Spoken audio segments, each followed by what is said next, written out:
Ai nyt. Hei. Siis onko jotain oikeesti mukaan kivaa tekemistä Pieksämäen kesässä? No on ihan hirveesti. Etkö se ole ikinä kiinnittänyt, että kyllä tää on täynnä tapahtumia? Elää. Siis viime vuonnakin kävi 12 000 ihmistä tuolla kylillä. Niin, ottelet savolaisia. No en varmasti. Meillä on kesäteatteri, meillä on museo, meillä on uimarantaa, meillä on juhannusjuhlaa, meillä on lauluiltaa. Mitä meillä ei olisi? Nostalgia-iltamoita löytyy. Siis mä oon kuullut, että täällä pääsis elokuviinkin tuolla. Joo, se on ihan uutta. Salmilla on Jäppilässä. On syksyllä elokuva-ilta. Lavalla, aattele. Ja sitten siellä on lavatanssejakin. Aattele se. Ja sitten mitäs muuta meillä on erikoista. Hei, ja jälki-istuntoakin pystyy menemään vielä. Oikeesti. Joo. Ja sitten jos sulla tulee tila-ahtaus kotona ja nurkat ahistaa vieraita liikaa, soita kylille ja seuratalo kuule käyttöön. Onko oikeasti täällä sellaisia kylätaloja, mitä voi vuokrata ja pitää vaikka oman karaokein? Kyllä, joo. Ja nyt meille heitettiin hullu idea. Me meinattiin kyllä se toteuttaa.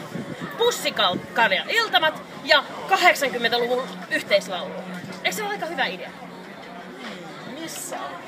Se on vielä vähän silleen vaiheessa, kun meidän pitäisi miettiä se paikka. Mutta se voisi olla siellä lavalla. Sitten se voisi olla kyllä torin lavalla. Mut siis mun ymmärtääkseni täällä jollain kylällä on semmoinen siirrettävä tanssilava.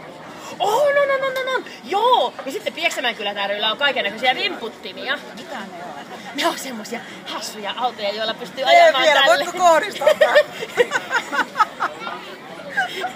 Silleen ajamaan. Mikä tää on tää tapahtuma, missä me nyt ollaan?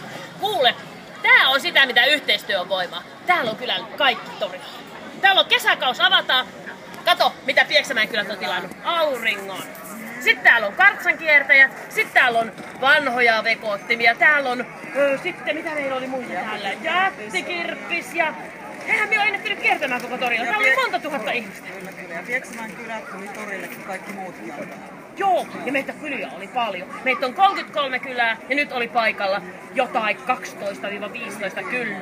Mikä tulit älyttömän hyvää musiikkia soi äsken? Mikä se on? Saatiin melkein Pieksämäen oman pojan Jani Jalkasen bändi tänne soittamaan.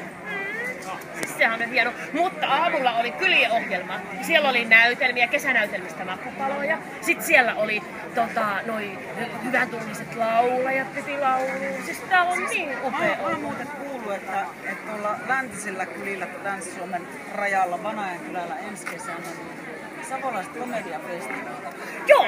Meidän justi puheenjohtajan kanssa juttelin ja päätettiin pitää. Ne on nyt sitten niiden pakko pitää.